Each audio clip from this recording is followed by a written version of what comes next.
মানে এবং সকল এইচএস বন্ধুদের জন্য একটি বড় আপডেট চলে এসেছে এনপিসিআই তরফ থেকে। তো এনপিসিআই যে বড় আপডেটটি নিয়ে চলে এসেছে সেটি হলো তোমাদের ডাবল টেপ ভেরিফিকেশন উইথড্রলের সময়। তো তোমরা দেখতে পাচ্ছ এখানে একটি 22 মিনিটে একটি নোটিশ দেওয়া হয়েছে, डबल सुरक्षा की guarantee. NPCI new guidelines for APS cash withdrawal. अब अधिकारी को हर एपीएस कैश विड्रॉल ट्रांजैक्शन पर ऑथेंटिकेशन करना जरूरी है। এর মতলব মানে তোমাদের মানে হচ্ছে এনপিসিআই থেকে নতুন যে গাইডলাইন দেওয়া হয়েছে সেটি থেকে বলা হয়েছে তোমরা এবার যখনই তোমাদের কোনো কাস্টমারের ক্যাশ উইথড্রল করবে তোমরা তখন তোমাদের একটা এজেন্টের ফিঙ্গারপ্রিন্ট লাগবে, তাছাড়া কোনো ক্যাশ উইথড্রল হবে না। তো 1 জানুয়ারি থেকেই এটা সমস্ত কোম্পানি বেশিরভাগই চালু হয়ে গেছে।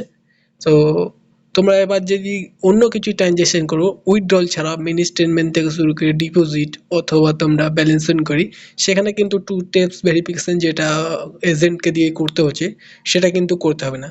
অনলি যে ক্যাশ উইথড্রলটা আছে অপশন, সেখানেই তোমাদেরকে এইপিএস এর সময় ক্যাশ উইথড্রলের করতে হবে ডাবল ভেরিফিকেশন।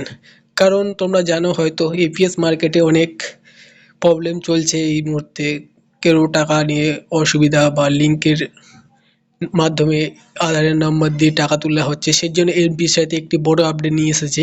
তো এটি এক পক্ষে ভালোই করা হয়েছে এনপিসিআই তরফ থেকে, কারণ যেসব কাস্টমাররা তাদের অন্যজনের আইডি দিয়ে কাজ করছিল তারা ফলস আইডি থেকে উইথড্রল করতে পারবে না, এবং এনপিসিআই এটি খুব ভালো হয়েছে।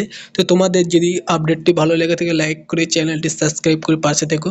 নিত্য নতুন এপিএস এবং সমস্ত সিএসসি রিলেটেড আপডেট পেতে আমার চ্যানেলটি অবশ্যই সাবস্ক্রাইব করে রেখো।